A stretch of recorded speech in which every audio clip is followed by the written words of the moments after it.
It's culture night, and all is well, with baldy men and kids who wear hair gel, tattooed ladies and ghosts of airmen muttering a mix of Cockney and High German, stepping from the cockpits burned to a cinder, in this street where the bombers played a blinder a lifetime ago.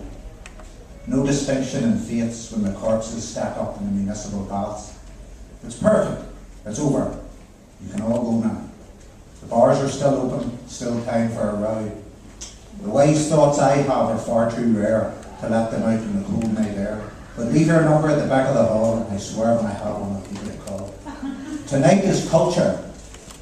Was it Stalin or Goebbels or Mao, those experts at bursting our bubbles, who said at that word I grabbed my revolver? If it's art or crap, that's one problem solver. In our day though, being much more mellow, most of the rest of us reach for a pillow and hope to God it won't last too long, and we can get out of it while we're still young, and quite right too, for most of it's dire, and wouldn't shed light if you set it on fire. But that's all right too. It's all right to feel, to give it a go, to swing by the tail.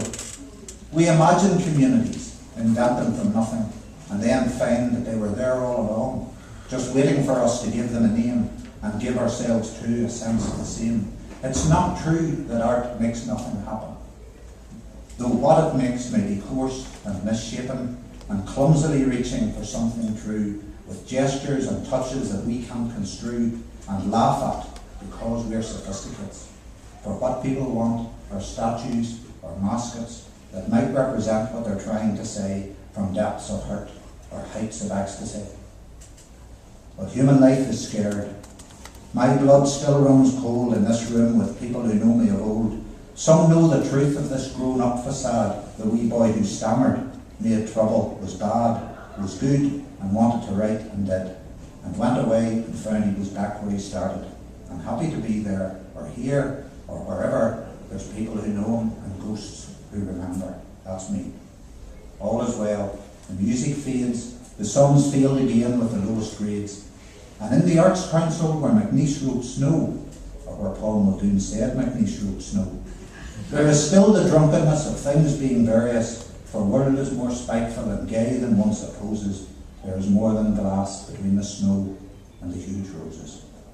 There are flowers hanging now on railings and hedges, posies of plastic and plaques under bridges, at bad bends in the road or lead and waste ground, where early one morning the body was found of one who was loved, or at least is still missed, stepped off, stepped under, stepped over, dismissed from the world we think of as safe and secure, of value in itself, obvious and clear. I hope we're right. And I hope that the mood which makes people want to mark out with wood, or brick, or rope, or sprinkle with perfume that spot on the road, with that cheap plastic dome, will always fire the artist inside with something like care, with something like pride, with something like that attention to detail which marks out the best of ballad and mural. I'm on their side. The artists have worked on their own, making of everything common, the uncommon, that will be remembered when we have all gone. We always assume that we know the score, that who owns the arts and what they're for. It's not often that certainty is attractive or true, when it may be the only one certain is you and the person next to you who thinks the same thing. It's when someone dissents that the truth can take wing, and you start to discover in the midst of the gloom that the more is the merrier.